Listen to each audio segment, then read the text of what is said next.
اعوذ باللہ من الشیطان الرجیم بسم اللہ الرحمن الرحیم۔ تمام ناظرین و سامعین السلام علیکم ورحمۃ اللہ وبرکاتہ مغفرہ۔ آج انشاءاللہ الجلیل ہم مسجد میں داخل ہونے کے آداب اور مسجد میں داخل ہونے کی دعا اور اس کا ترجمہ سماعت فرمائیں گے۔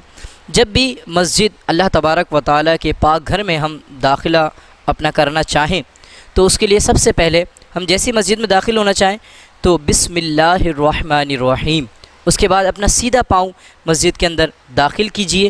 اس کے بعد درود شریف پڑھنا چاہیں تو بہت اچھی بات ہے، درود شریف پڑھ لیجئے اور اس کے بعد یہ دعا پڑھیں، اللہم افتح لی ابواب ورحمتک۔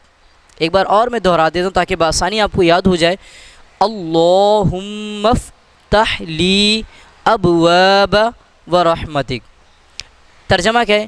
اے اللہ عز و جل میرے لیے اپنی رحمت کے دروازے کھول دیں۔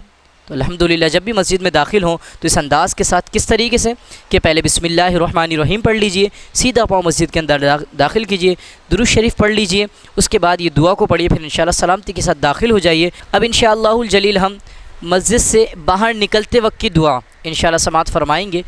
جب بھی مسجد سے باہر نکلیں تو ہونا تو یہی چاہیے کہ الٹا قدم اپنا پہلے باہر نکالیں گے، پھر بسم اللہ الرحمن الرحیم پڑھ کر یہ دعا پڑھیں گے، کیا؟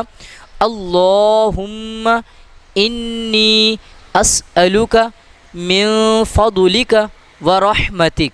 ایک بار پھر سماعت فرما لیجئے، اللہم انی اسألک من فضلک ورحمتک۔ ترجمہ، اے اللہ عز و جل میں تجھ سے تیرے فضل اور تیری رحمت کا سوال کرتا ہوں، یا اور اگر آسان لفظوں میں کرنا چاہیں، اے اللہ عز و جل میں تجھ سے تیرا فضل اور تیری رحمت مانگتا ہوں۔ اللہ کریم ہم سب کو اپنے گھر کا صحیح معنوں میں ادب اور احترام عطا فرمائے۔